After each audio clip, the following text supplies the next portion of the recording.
বৃষ্টির দিন মানেই একেবারে অবস্থা খারাপ। সকালবেলা উঠে ব্যালকনিতে গেলাম, গিয়ে দেখলাম এই যে অবস্থা একেবারেই খারাপ হয়ে আছে ব্যালকনিতে, কারণ মাঝরাতে অনেক বৃষ্টি হয়েছে। তো দুটো ব্যালকনি আমার একেবারে নাজেহাল অবস্থা।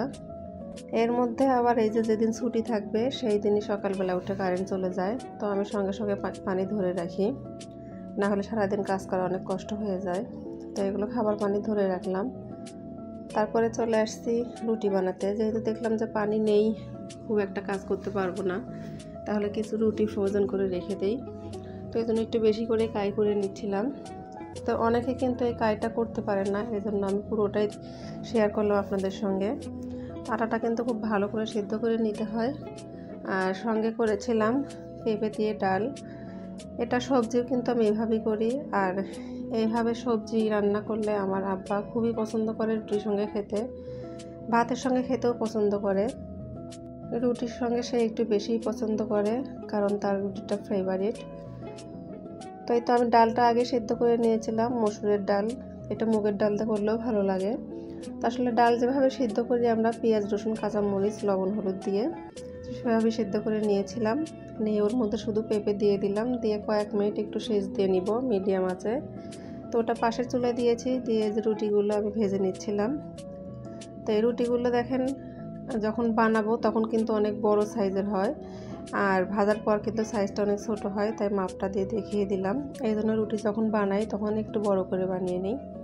তো রুটিগুলো ভাজার পরে আমি এই যে সবজিটা মানে পেঁপের ডালটা তেলানি দিয়ে নিব, অনেকে বাগার বলে।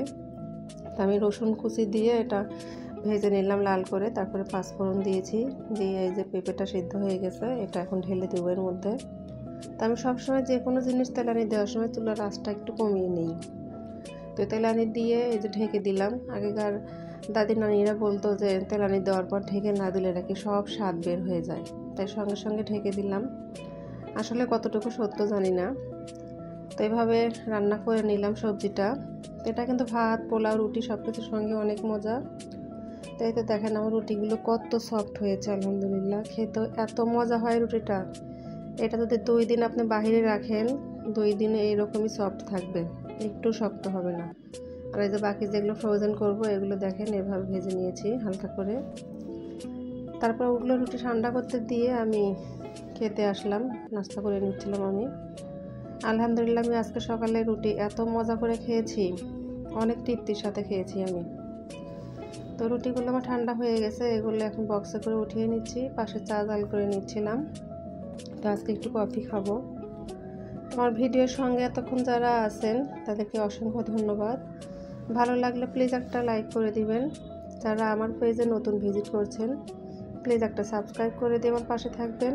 আর এই কাজটি যারা অলরেডি করে দিয়েছেন তাদেরকে অসংখ্য ধন্যবাদ। কফিটা খেয়ে নিয়ে ব্যালকনি পরিষ্কার করতে চলে আসলাম। তো এই মোছামুছি কাজগুলো আমি সবসময় গোসলের আগেই করি, এই জন্য সকালে আর করিনি। তো দুটো ব্যালকনি পরিষ্কার করতে আমার বেশ কিছুটা টাইম লেগে গেছে। তো ভিডিওর শেষ পর্যায়ে চলে আসছি। সবাই আমার ভিডিওর ভুল ত্রুটিগুলো মার্জনা করে দিবেন। সবাই ভালো থাকবেন, সুস্থ থাকবেন। আল্লাহ হাফেজ, আসসালামু আলাইকুম।